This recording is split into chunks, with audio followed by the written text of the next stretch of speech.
The Dodgers finally trading Andy Pajes. Also, a historic day for the team. They visited the White House. Dodgers lose to the Nationals. We get into all that in this edition of Dodgers Digest. Hey, this is Mike Nelson. Make sure to subscribe to the channel. I want to thank the 45% of the ones who are watching these videos who have already hit the sub button. But 54% of you have not subscribed yet. I'm not sure why. Myself, Brad J, we're bringing you everyday Dodger content. Weekly live streams, watch-alongs, post-games.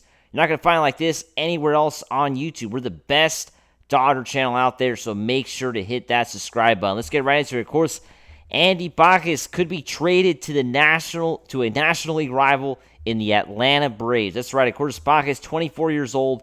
He's had a really rough start to the 2025 season. Tonight, he didn't get a chance to play at all. He was on the bench. Tommy Edman was the starting center fielder after Pajes started basically all the games at center field until tonight.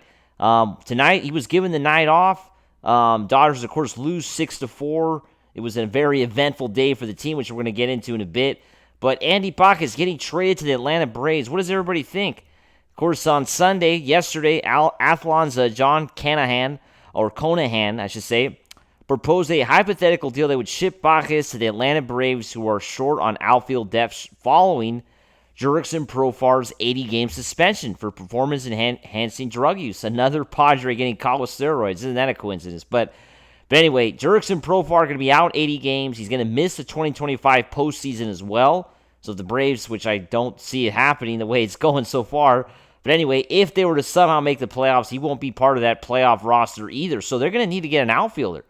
So the Dodgers will have to move to figure things out with Pajes over the next few months. As we know, Pajes has not been productive at all. Didn't get a hit in the entire series against the Phillies. It was a really rough series for the young outfielder.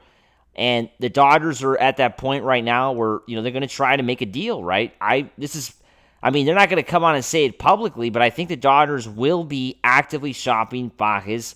And not even playing him tonight, and I think it's going to happen. I do think Pajes will get traded if he doesn't turn it around. I don't see him going back to AAA. I think the Dodgers, he's too much of a trade asset for the Dodgers to hold on to him without trading him. I think he would get traded. This is what Conahan wrote. The Dodgers, whether it's an internal option or trading for a better player, Andrew Freeman will do whatever he has to do to ensure he doesn't get multiple at-bats in a meaningful playoff series. Now, I think, like I said, Andy Pajes is a good time to trade him right now. A very good trade asset. He's a young player. He's got a lot of upside. I think teams still believe in this guy.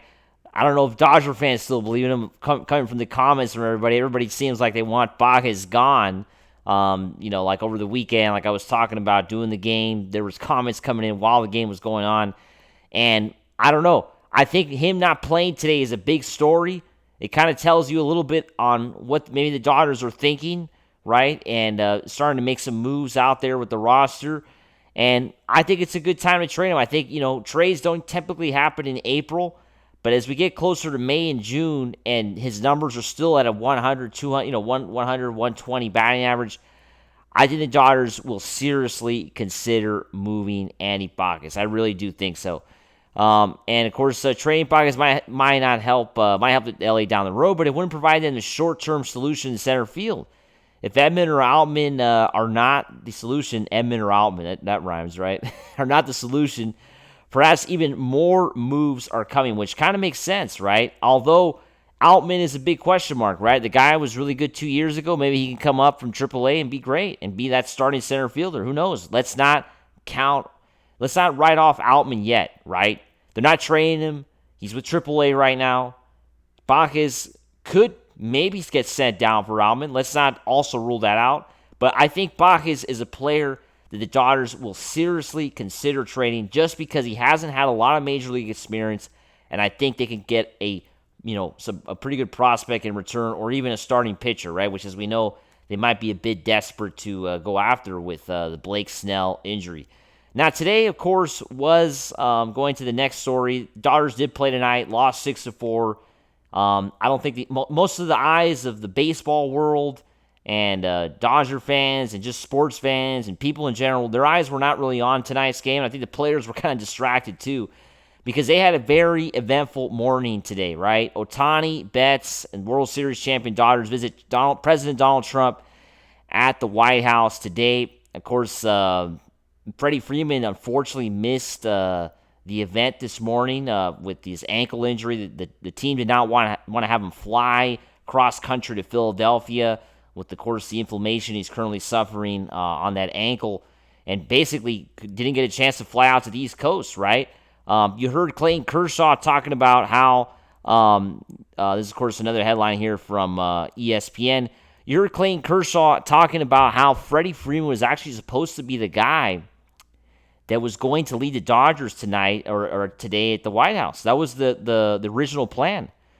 Freddie Freeman was going to be the guy that was going to speak on behalf of the Dodgers, which would have made sense, right? Because Freddie Freeman was the World Series MVP back in the 24 World Series, right? This guy led the way for the Dodgers in that World Series. Without Freddie Freeman, the Dodgers don't win anything, right? So he was supposed to be the guy that was supposed to talk today, and of course was not present. So Clayton Kershaw stepped up and said he wrote a speech while he was flying to Philadelphia, came up with it, and I think he did a great job today, Clayton Kershaw, speaking at the White House in a pretty cool ceremony, right? As we know, this is a tradition that's been going on for decades. Sports teams going to visit the White House and the president to celebrate a championship, right? Because the Dodgers are the best team in the world when it comes to baseball, right? They are World Series champions. And yeah, they had their moment a few years back with President Joe Biden, former President Joe Biden in 2021, after they won their 2020 World Series. And now they've had it again in recent, it was really cool when they did it back in 21, and it's really cool now that they've done it in 25, right? And like I was thinking earlier today, hopefully same time, same place next year, right? With President Donald Trump again. I think it would be great if the team can win the World Series again, and we can have this same celebration again 1 year from today. Well, maybe not the same day, but next year, 2026, the team will be celebrating maybe another World Series again. And I think it'd be so cool to see that once again. And it was a really cool day. Shohei Ohtani as well. A lot of pictures. Went to the Oval Office. Had a really cool picture with President Trump. And it was just a great day for baseball, right? It was a super great day for baseball. And just a great day that the team had, celebrating the championship, which I think everybody, like we talked about it earlier today with Brad J., I think it's an honor that teams should, doesn't matter who the president is, I think teams should take that honor and go to the White House and celebrate that championship and keep that tradition alive, right? We need to keep that tradition alive, having the teams go to the White House to celebrate regardless of who the president of the United States is, because I think there's things more important than who the president is and who isn't, right? But anyway, as always, make sure to subscribe, and let's go Dodgers. Woo!